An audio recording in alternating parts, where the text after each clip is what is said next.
Como vão aí com a mudança de clima lenta? Bem lenta. Bem lenta.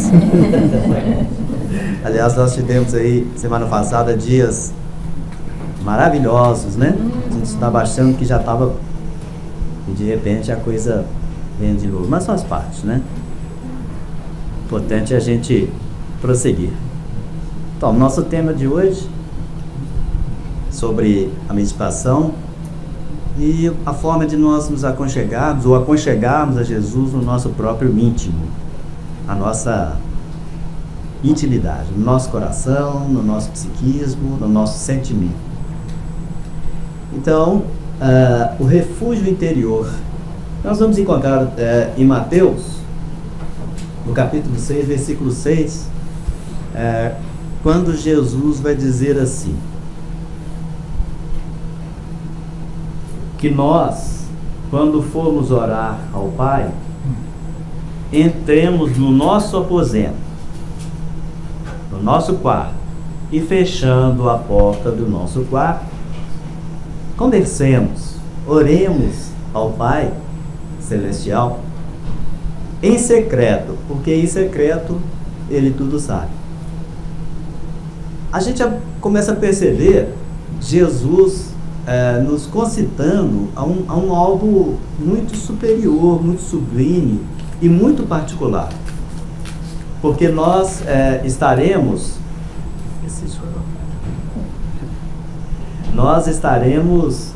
como que trabalhando essa essência primordial que é o espírito e a consciência. O espírito é a consciência, né? O espírito, ele tem como seu veículo imediato, apesar da sutileza, o pensamento.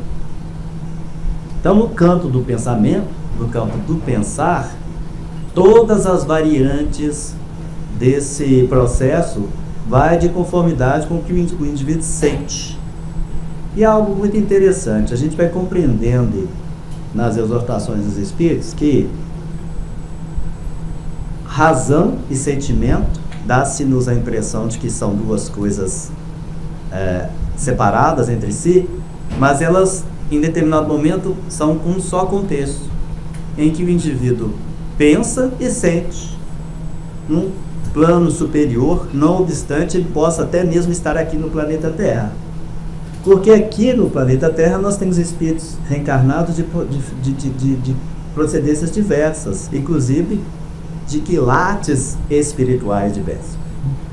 Nós temos espíritos superiores aqui, que estão vibrando uma outra faixa, independente de serem espíritas, protestantes, budistas, e muitas vezes até aqueles que não professam nenhuma religião.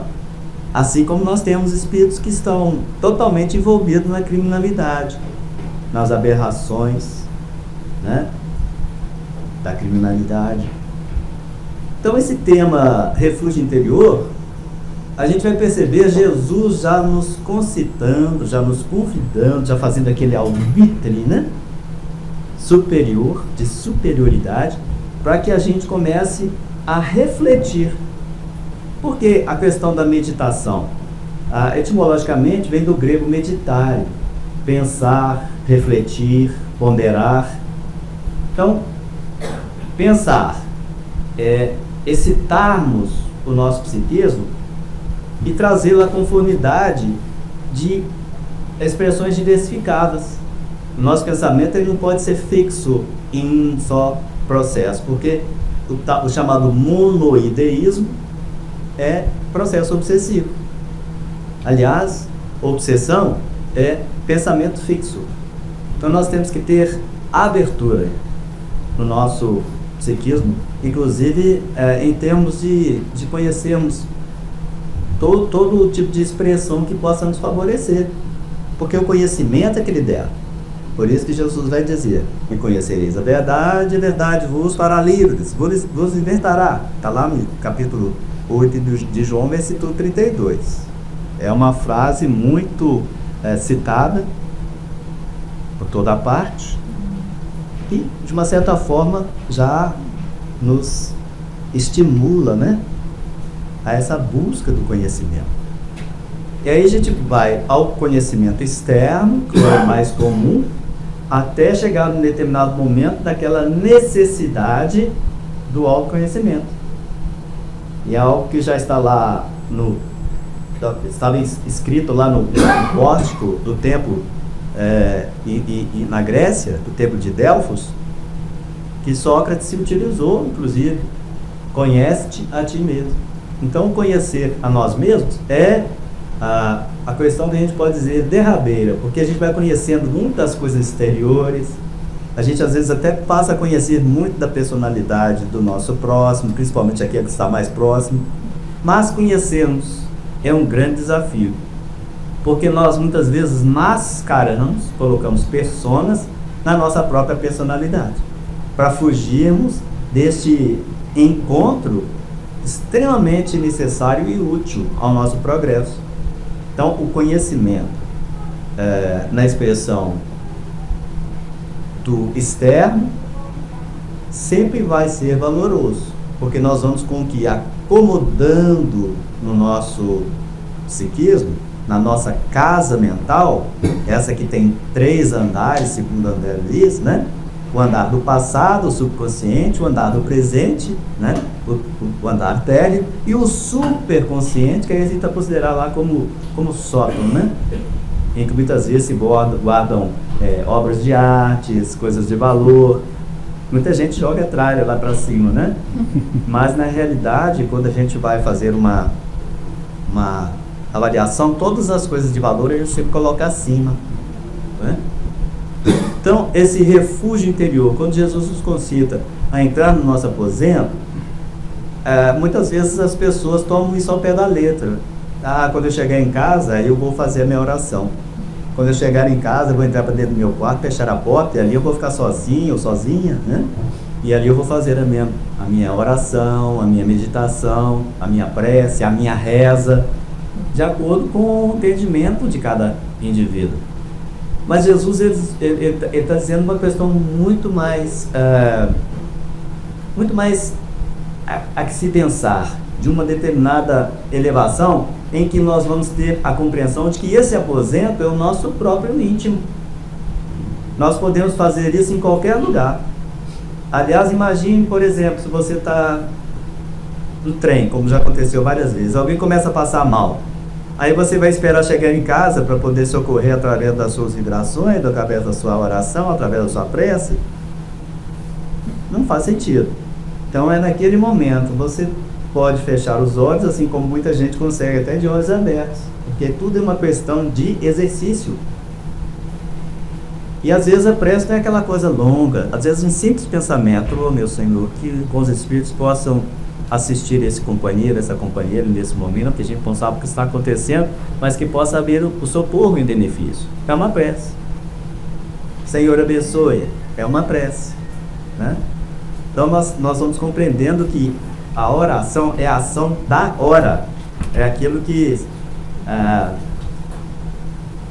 faz-se necessário no momento, e é a ação do coração, é a hora naquele momento mais íntimo. E o coração é a simbologia do amor, do sentimento, né? Simbologia, tá?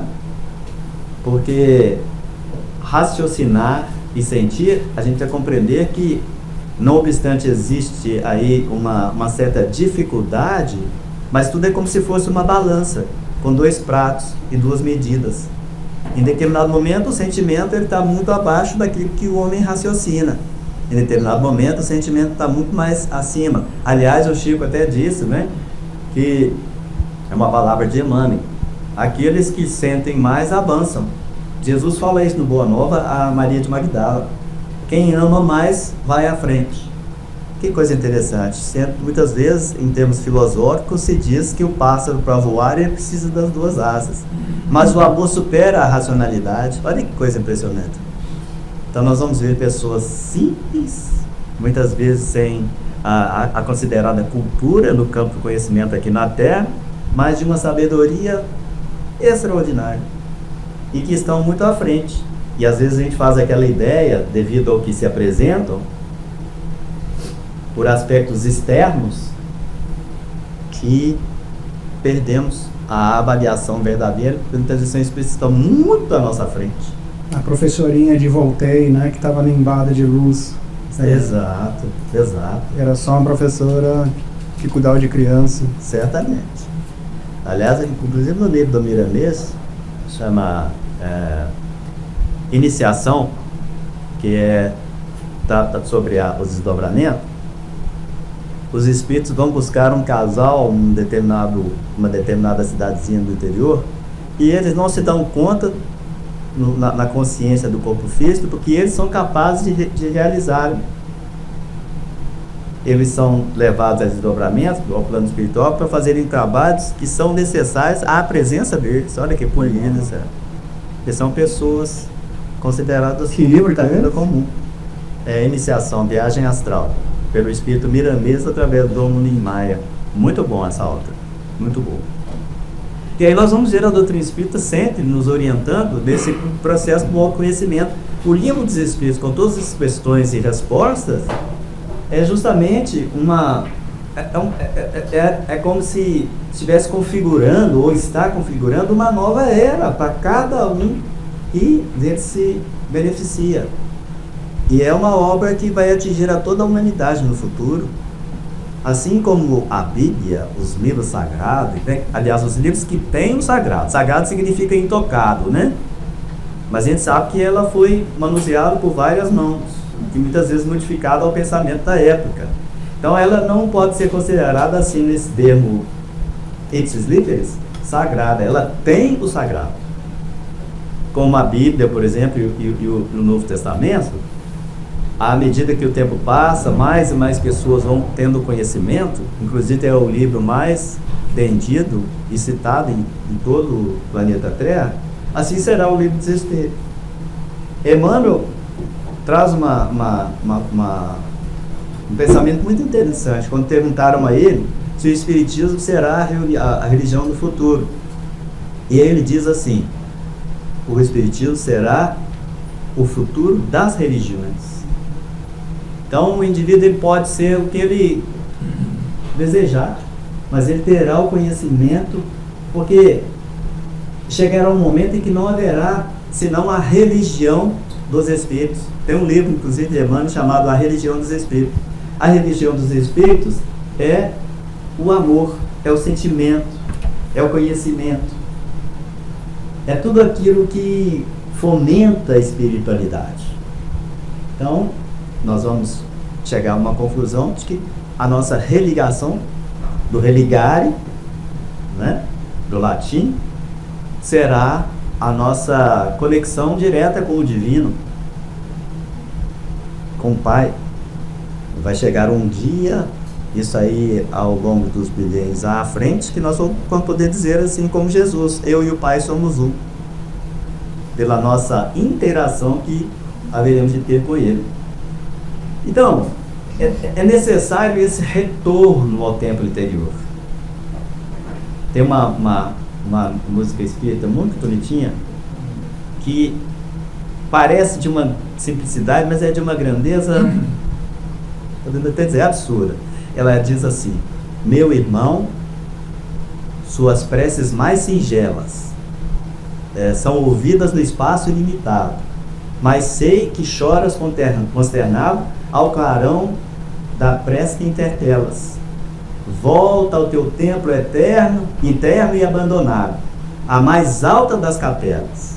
Então imagine, o nosso templo, o interno, é o nosso eu, é o que nós precisamos de conhecer, justamente para que a gente possa desbravar a grandeza que existe em nós. Porque Jesus diz: vós sois deuses, não é isso?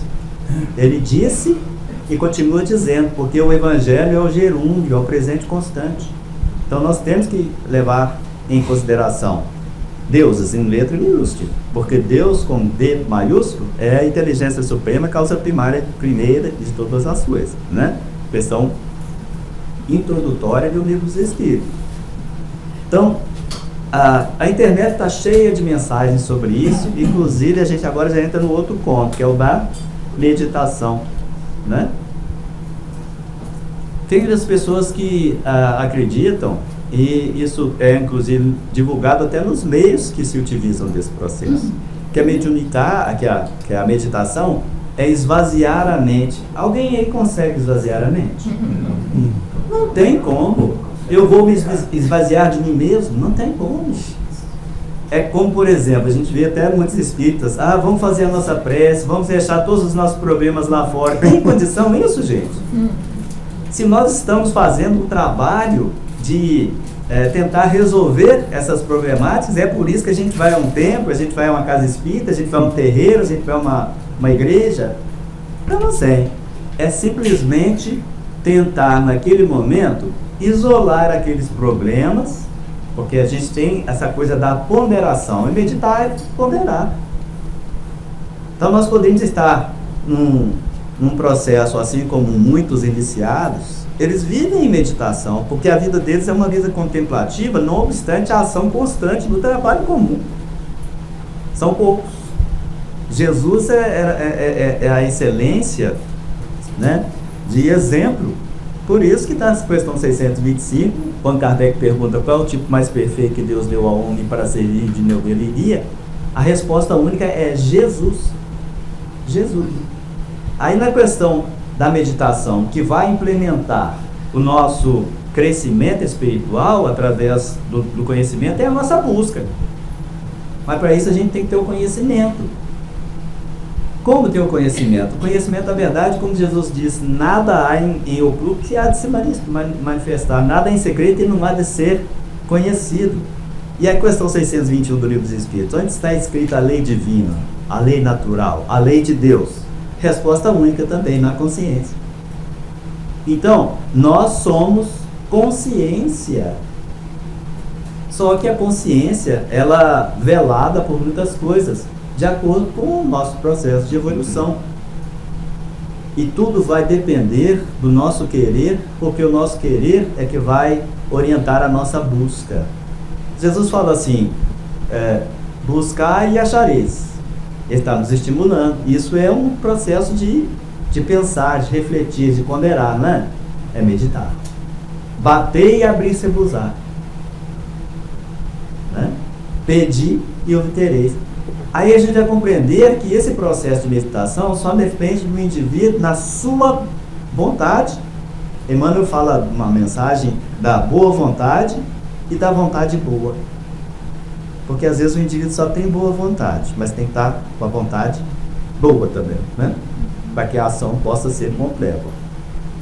Então, todo esse processo que ainda podemos considerar que está oculto ao nosso conhecimento, não está nas coisas do mundo, está no nosso próprio íntimo. Né? Esse "e conhecereis a verdade vos libertará", é um trabalho do indivíduo, de bater, de buscar e de pedir. Mas ele fala que o indivíduo é que tem que fazer. Tanto que ele fala, eu vou pedir ao Pai. Não, pedir. Bater, buscar. Ele está dizendo, eu vou concitando o indivíduo, estimulando o indivíduo a fazer a sua parte, né? Então, a meditação é uma prática milenar. Ela não é coisa do agora, apesar de que em voga vai se tornando até moda, né? Vou fazer meditação, vou para um grupo de meditação. É muito bom tudo isso, porque nos estimula, nos orienta. Muitas vezes o indivíduo não sabe como que vai proceder, e aí vai para um grupo desses e vai ser orientado, né? Mas é algo que vem de muito tempo. Buda foi através da meditação que ele venceu as suas dificuldades, tanto que é chamado o iluminado. Buda é o iluminado, mas ele não chegou aqui iluminado. Muitas vezes, até no próprio budismo, eles têm uma consideração de que o Cristo está na Terra contemplando o Buda que vem de cima, e o Buda é apenas mais um dos seus emissários de grandeza. Ele se iluminou para se tornar a grandeza que é e representa aqui na Terra, vivenciando as expressões que todos nós, através de expiações e de provas, não vamos considerar que ele teve expiação, é o nosso caso, né? Mas ele sofreu provas, para chegar àquele determinado momento em que, na sua meditação, ele refletiu, ele ponderou e considerou algo muito interessante. Quando ele fala do instrumento de cordas, né? Você se lembra? É como se fosse uma citara. Se você apertar muita corda, ela arrebenta. Se você afrouxar, ela não toca. Então, qual que é o processo? É o caminho do meio, é o caminho do equilíbrio. A meditação é justamente para isso, para nos estimular ao equilíbrio, né? E aí existem várias coisas que nos ajudam, muitas vezes advinda do exterior. Uma delas é o passe, por exemplo. O passe é algo que ajuda a abrir os nossos canais, porque trabalha o nosso perispírito. E algo muito interessante, o médium passista não é o canal, o médium passista é o primeiro a receber. Então ele vai receber aqui, ele vai repassar. E um processo automático, porque ele nem sabe o tipo de energia que ele está manipulando. Às vezes ele pode até sentir o bem-estar da energia, mas não sabe. Os espíritos sabem qual o órgão do nosso corpo perispiritual, porque o passe atua no perispírito para depois ele irradiar para o corpo físico. Mas ele atua primordialmente no MOB, né? No modelo organizador biológico e o nosso perispírito. Então é algo que só através do estudo, através da pesquisa, que nós vamos compreendendo. Quando Jesus fala buscai, se nós não buscarmos através da leitura, através do estudo, através da pesquisa, a coisa fica mais lenta, porque a gente vai depender tão somente de outras pessoas para nos informar, né? Então, como sendo uma prática milenar, ela é um treinamento. Então nós podemos treinar o pensar. Tem pessoas que muitas vezes ficam tímidas e acanhadas quando são solicitadas a fazer uma prece em público. Mas tudo é um exercício. Não precisa de fazer uma prece poética, bonita, né? Aliás, tem até aquela história do Zé, que chegava na igreja, isso aí naqueles tempos ainda daquelas igrejas, né, em que o rico sentava na frente e os pobres iam cada vez de acordo com seus recursos ficando lá para trás. E o Zé, de pé no chão, roupinha surrada, ficava com vergonha de ficar dentro da igreja, então ele só chegava num determinado momento que não tinha a missa e chegava aos pés do Senhor, né, e dizia assim: Senhor, o Zé está aqui. Em determinado momento ele sentia uma dificuldade e falava: Senhor, o Zé pecou. Outro dia chegava e falava: Senhor, perdoa o Zé. Outro dia falava: Senhor, o Zé agradece. E aí um dia, ele já chegando ao seu momento final, para desencarnar, o Senhor chega para ele e fala assim: Zé, o Senhor está aqui. Então é uma coisa interessante, porque não é o muito do falar, é a qualidade no sentir, porque às vezes a pessoa não sabe nem conversar, como é a nossa fala, né? Não sabe conversar, não sabe nem como fazer as colocações, né, de acordo com os verbos, totalmente desconexos, mas o sentimento é que importa. Por isso que ele diz, é o sentimento a base de todo o processo, tá?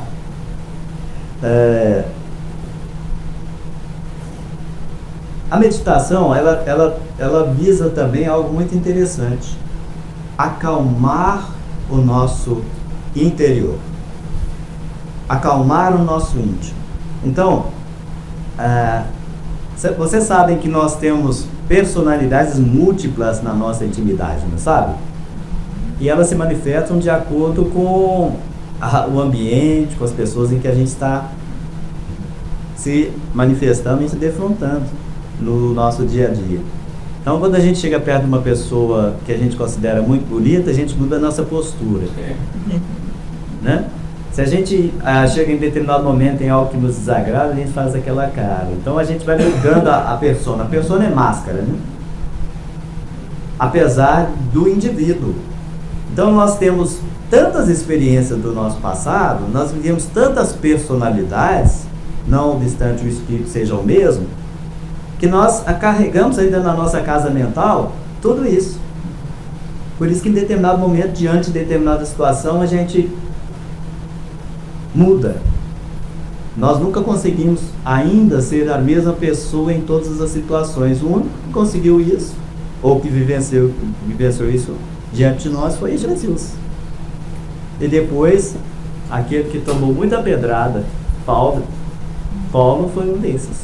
Por isso que Jesus disse, esse aí é o meu vaso escolhido. Ele estava perseguindo os seguidores do caminho, porque antigamente não chamava o cristianismo, né? No início era os seguidores do caminho, onde Simão Pedro lá, ele foi edificando aquele pavilhão, né? Aquelas puxadinhas improvisadas para receber as pessoas carentes, necessitadas, doentes, foi chamada Casa do Caminho. A gente vai entender porque o caminho é Jesus, mas em determinado momento vai mudar. Não, esse negócio de Casa do Caminho fica uma coisa, né?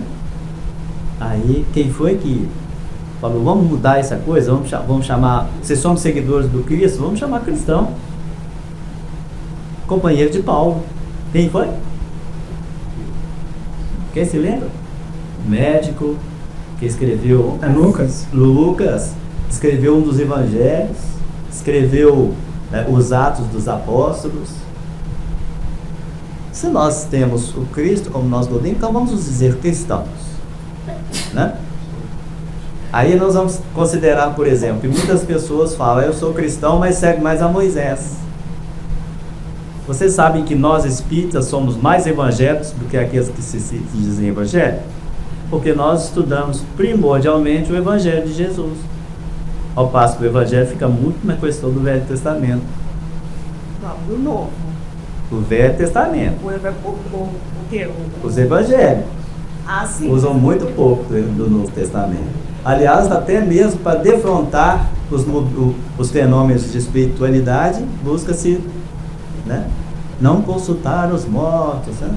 Porque Moisés, como um legislador, ele criou muitas leis, porque o povo era muito ignorante ainda. Mas ele proibiu o povo de fazer, mas ele e o seu clã faziam.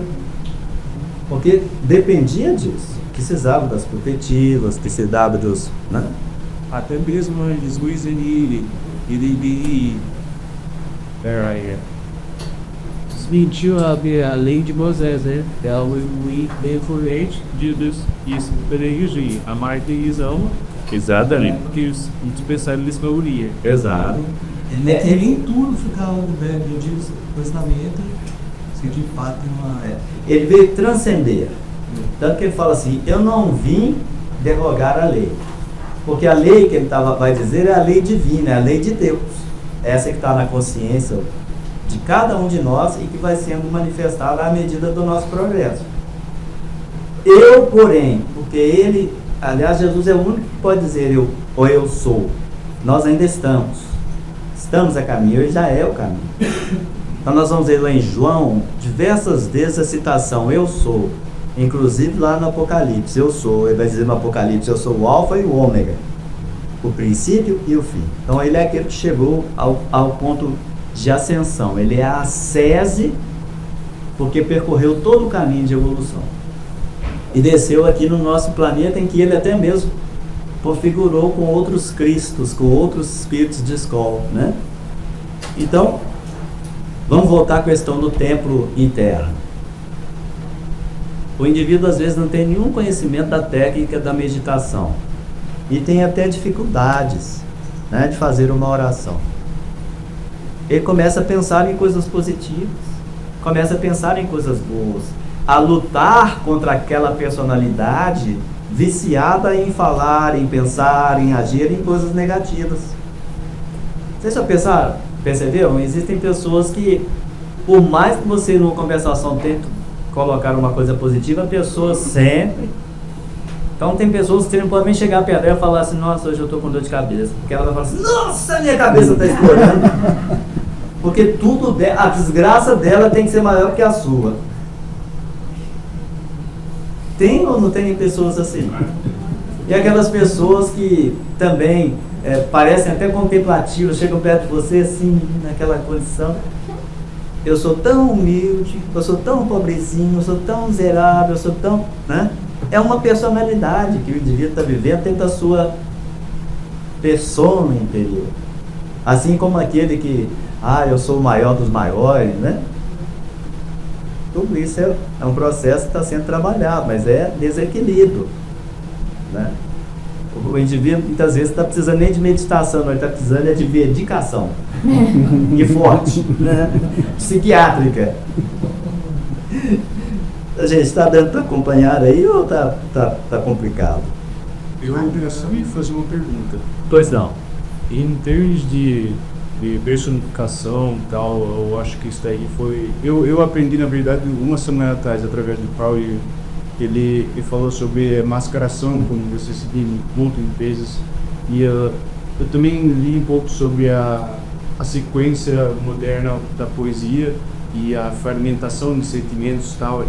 E eu entrei numa conclusão que é importante a gente nos personificar de tal maneira com certas pessoas para canalizar a nossa energia e não cair na delas.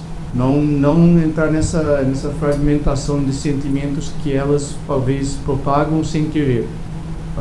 Um termo em inglês que eles falam trauma bonding, que se entra em tipo de pacto com uma certa pessoa ao seu lado, quando você fica se cutucando e aquela outra pessoa também fica se cutucando, falando sem parar sobre a desgraça que ocorre na vida delas, e isso talvez impede você de crescer e de dar gratidão e de expressar o amor.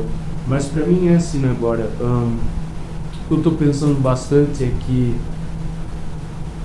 às vezes eu não sei como controlar essa compulsão, como ser de tal maneira com certa pessoa, porque eu consigo exercitar gratidão, eu consigo exercitar essa virtude, mas às vezes eu tento enforçá-la sobre alguém e aquela pessoa talvez não esteja pronta e eu caio da mesma frequência que ela.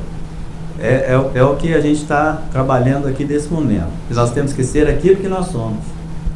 E nós tentamos modificar a presença da pessoa para agradar ou justificar aquele momento diante daquela pessoa.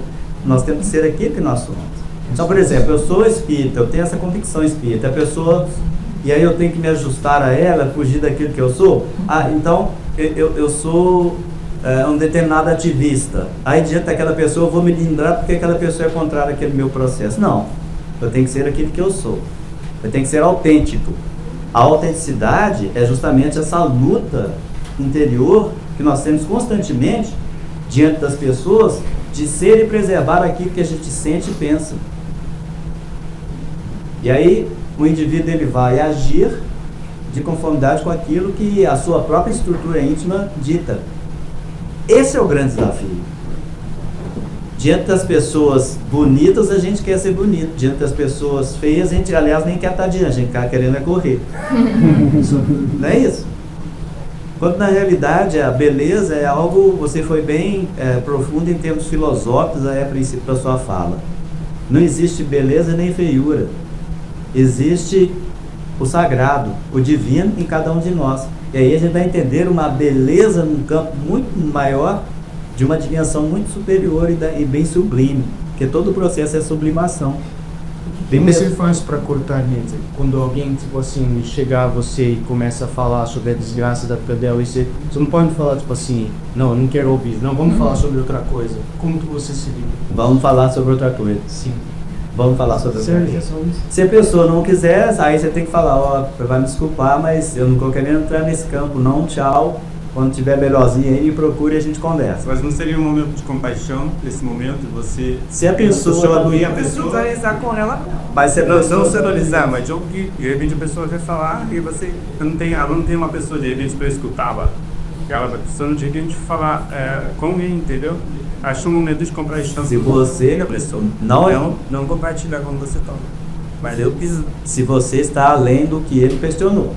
Ele falou assim, se eu entro na dele, aí sai fora. Dele, mas... Agora, se você já tem condições de argumentar, você tem que ter o aspecto argumentação. Você tem que ter recursos para ser contraditório aquele pensamento, aquela fala, aquele sentimento do indivíduo naquela hora. Então, passa a ser, mais que um diálogo, passa a ser como que uma batalha. Vai ter que ser uma batalha num campo pacífico, em que você vai Não é ter que odiar, mas você vai lutar para tentar interferir naquele processo difícil que o indivíduo está vivendo. E para isso você tem que ter conhecimento, porque se você não tiver conhecimento e não tiver como enfrentar em termos psicológicos aquele momento, Você vira para a raiz de doido. Mas isso, vai de opção. Mas eu tinha com compaixão que eu tô querendo. Tô tentando. sim, mas a compaixão às vezes a compaixão é você simplesmente envolver aquela pessoa numa energia.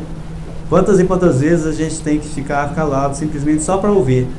Às vezes você só colocar no seu visto e já perto numa coisa com a pessoa. A pessoa não tem com quem conversar, ela quer falar, ela não quer ouvir, ela só quer falar. Mas depende, às vezes você não está preparado para estar ouvindo tudo aquilo e vai fazer ele vai começar uma prova de energia. Não, tem um aspecto tão interessante nisso aí, que vocês já ouviram aquele ditado, entrou no ouvido e saiu no outro? Carga de paisagem. Passou direto, porque às vezes você só faz presença, a pessoa fica só feliz porque ela falou, ela está precisando falar. Ela está colocando para fora aquilo que ela está dentro. Só que, na maioria das vezes, aquilo que ela está dentro, aquilo que ela quer colocar para fora, ela contamina. Os Espíritos nos falam muito dessa questão da gente nos vestirmos de uma capa protetora para nós não sermos infectados. Porque tem pessoas que carregam muito essa energia infecciosa. E não somente delas, né, coisas. Às vezes elas estão muito acompanhadas e a gente não tem condições de conversar. Às vezes é ouvir, pedir uma oração sem de perto, né? Porque, como diz Jesus, quando ele pergunta por quem é você, e aquele ser fala, nós somos muitas. Então, às vezes a gente fica com compaixão daquela pessoa, mas a gente não sabe quantos que estão ao lado dela e ela, coitada, não conseguiria chegar a nenhuma mensagem. Né? Porque ainda ela não está preparada, eu não sei. Por isso a caridade de envolver a pessoa em prece. A única coisa que eu posso fazer é envolver em prece. E às vezes nem é uma prece demorada não. Olha, eu não dou conta não, que os benfeitores espirituais possam auxiliar essa pessoa. Porque nós não temos a competência para isso. Os discípulos que acompanhavam Jesus naquele momento, eles aprenderam muito sobre isso. No capítulo 10 de Mateus, Jesus dá toda a coordenada de como eles deveriam proceder diante das questões. Inclusive ele até fala, curar os enfermos, limpar os leprosos e expulsar demônios, de graça recebeste, de graças dai. Chega lá nesse momento, no demoniado de Gadara, eles não tinham possibilidade daquilo, somente Jesus. Tem coisas que é só Jesus. Aí a gente fala, Senhor, eu te entrego nas tuas mãos. Chama você.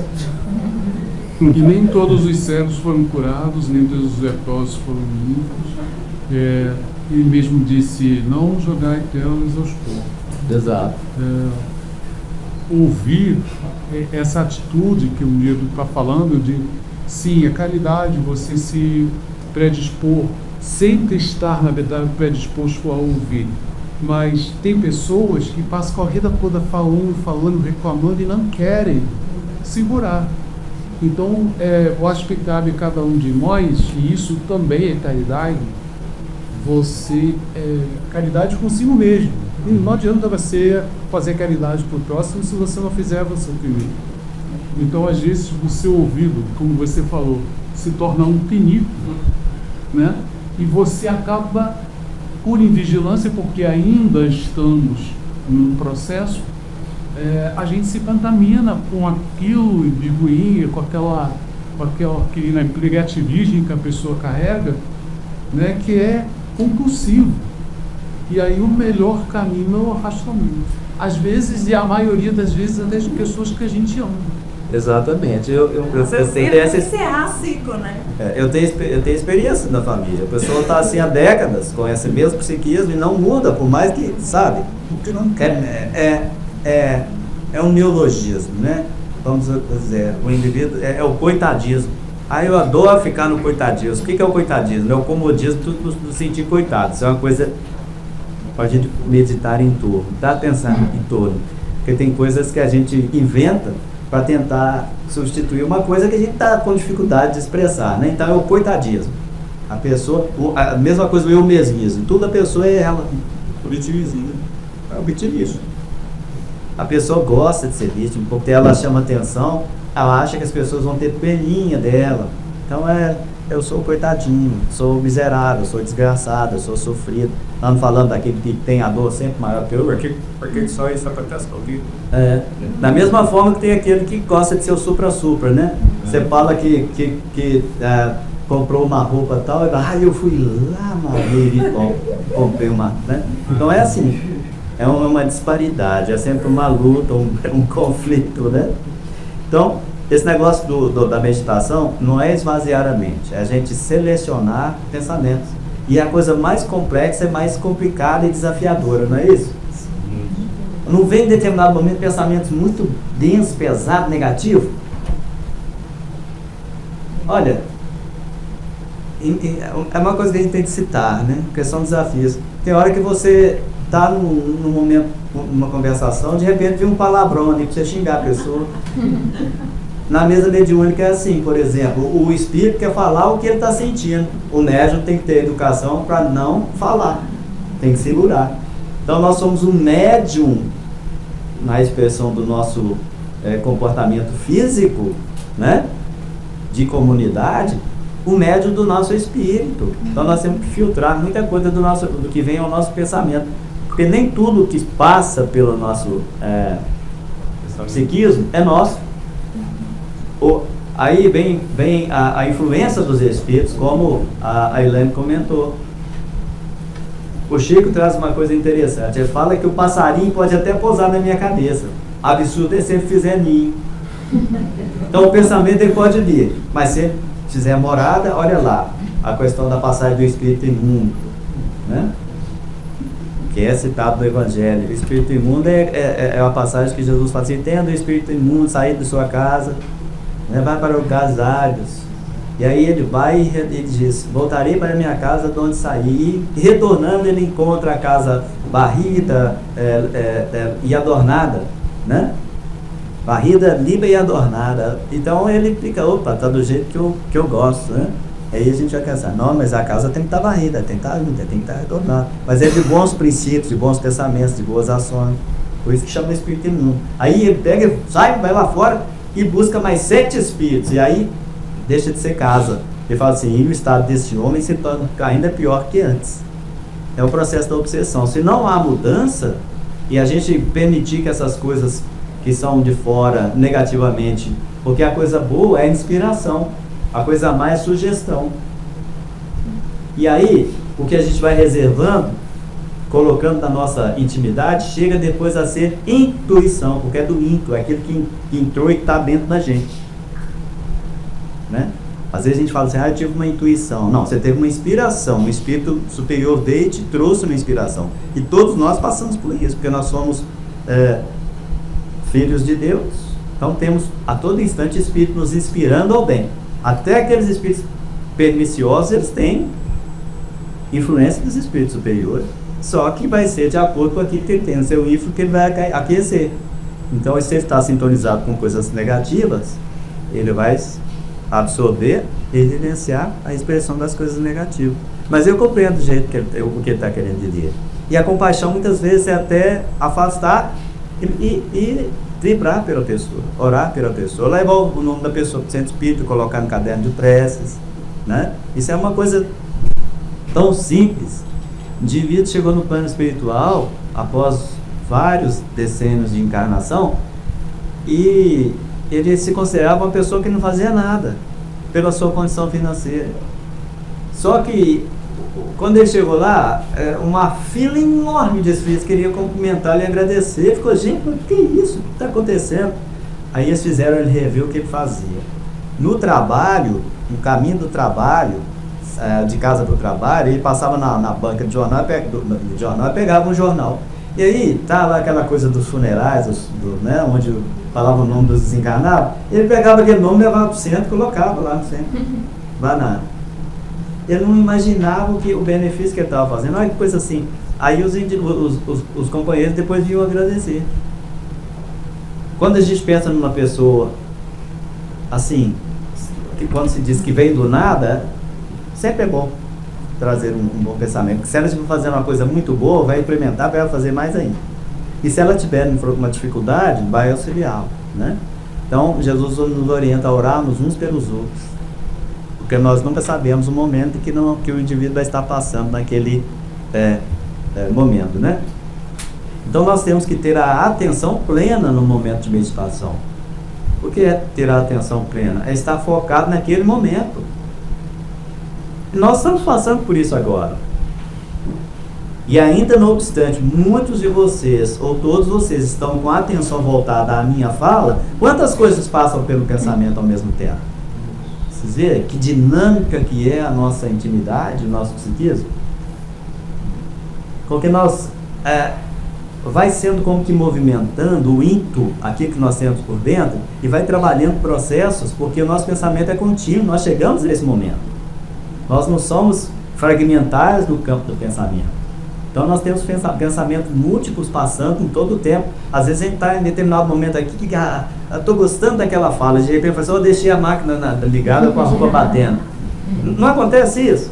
Eu vou sair daqui, eu vou passar no restaurante, eu vou pegar uma comidinha, eu vou almoçar aqui no centro hoje. Aliás, seria até bom para o mundo. Então, assim,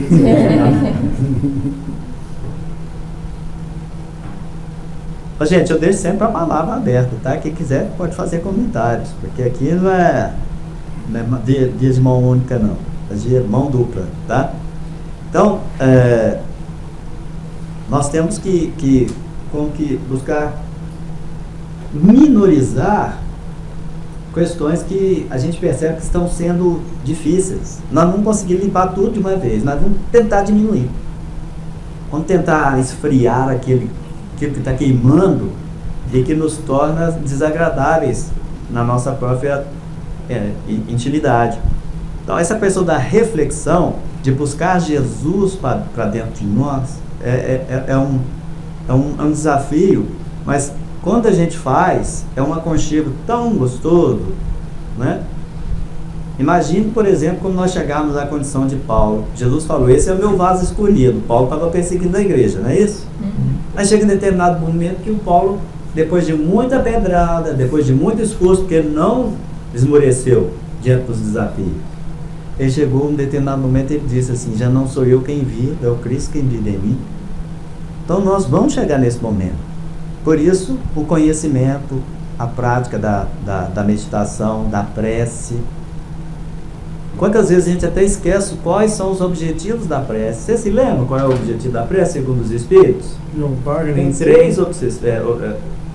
Como é que é? Louvar, agradecer, pedir. Louvar, pedir e agradecer. Geralmente a gente usa só um, pedir. A gente fala, muito obrigado, Senhor, daí a pouco começa o petitório.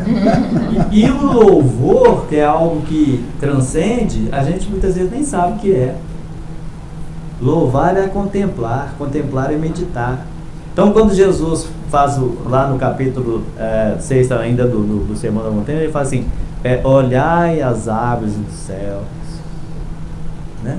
Olhai os milhos dos campos, ouvi do rios do pão. Ele faz a gente ter uma reflexão.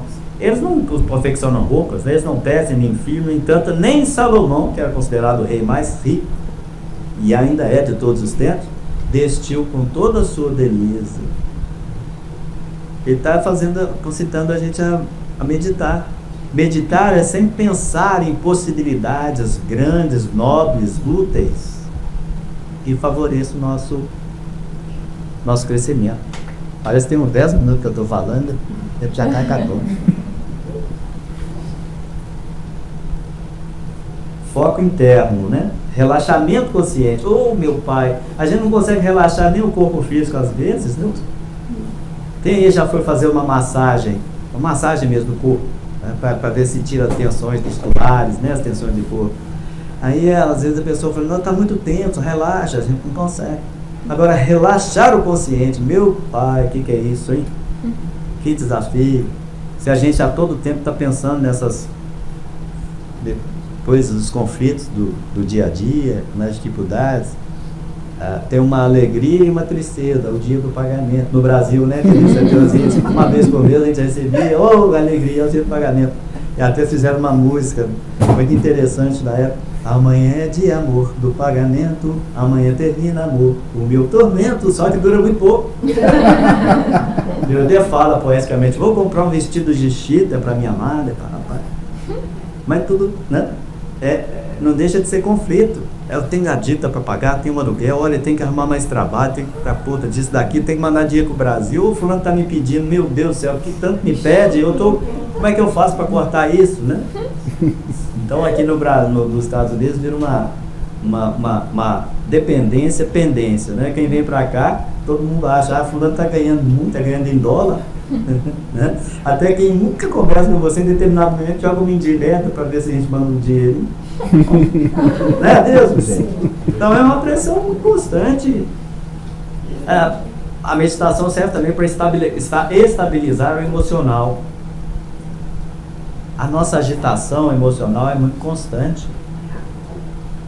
De maneira que a gente confunde emoção com sentimento. Muitas vezes a pessoa, que sentimento de raiva. Raiva não é um sentimento. Raiva é uma emoção. E ela é natural. O sentimento é o ódio. A raiva que ficou acumulada, reservada, que raiva toda vez que eu vejo que a pessoa, aquilo já não é raiva, já é ódio. Já passou ao campo do sentimento. Por isso que a gente tem que trabalhar as nossas emoções. As emoções até que a gente considera satisfatórias e benéficas, que muitas vezes elas são deliciosas, né? Mas a gente tem que pôr equilíbrio nisso, temos que educar as nossas emoções, para que essas, à medida do amadurecer, chegando no campo do sentimento, que o sentimento seja positivo. Porque o mau sentimento, ele só faz besteira, né? Principalmente para quem vibra aquele sentimento. A pessoa que tem ódio, que guarda mágoa do outro, é aquela pessoa, como se diz, que toma veneno esperando o outro morrer, né? Aliás, mágoa é má água, é água estagnada, água apodrecida. Por isso que nós adoecemos muitas vezes. Porque o nosso corpo é um vaso de água, 70% do nosso corpo físico é água. Por isso que Jesus lá, quando encontra com Nicodemos vai perguntar para ele a questão do nascer de novo. Aí Jesus fala, tem que nascer da água, é a reencarnação. Mas só nascer da água não resolve, tem que nascer da água e do Espírito. Então tem que haver mudança espiritual. Tem que ser nascimento espiritual, né? A disciplina interior, a sintonia com o bem. A meditação favorece isso. Então, buscar Jesus para o nosso íntimo é desafiador. Por quê? Porque Jesus, ele diz que nós temos que nos sacrificar. Não existe santificação do homem sem a purificação do homem. Por isso que Jesus deu exemplo. Mas eu estou fazendo a apologia da dor e do sofrimento? Não estou não, porque a vida vai ser assim. Tem hora que você vai levar lambada, tem hora que você vai levar lambidas. Assim é a vida, gente. Assim é a vida, né? Então, vou deixar aqui esse momento de reflexão para todos nós, recordando sempre de que a nossa necessidade maior e primordial é a nossa elevação espiritual. Em qualquer situação, até em termos profissionais, a gente tem que tentar ser melhor espiritualmente para que a gente possa atuar espiritualmente no nosso trabalho. No meu estudo, na faculdade, na escola, né? Na via pública, em todo mundo. Tem um livro que foi um pastor protestante que escreveu, Em Meus Passos, que fazia Jesus. É lógico que Jesus, como modelo de perfeição, a gente não consegue fazer tudo que ele fez, mas essa reflexão, para em determinado momento a gente pensar, não, Jesus é o exemplo do amor, da bondade, da pureza. Então eu estou numa conversação, alguém está falando mal de alguém, aí eu posso entrar naquele processo, mas ele também tem coisas positivas. Se o indivíduo insiste em não, aí você deixa a conversa de lado e, né, busca outro assunto. Se o assunto não muda, aí você muda, sai de perto. É esse que é a questão, entendeu? Então, gente, muito obrigado, que Jesus os abençoe. E fica aqui essa coisa incompleta, porque fazer completo em trabalho uma mensagem dessas é só para Jesus. Eu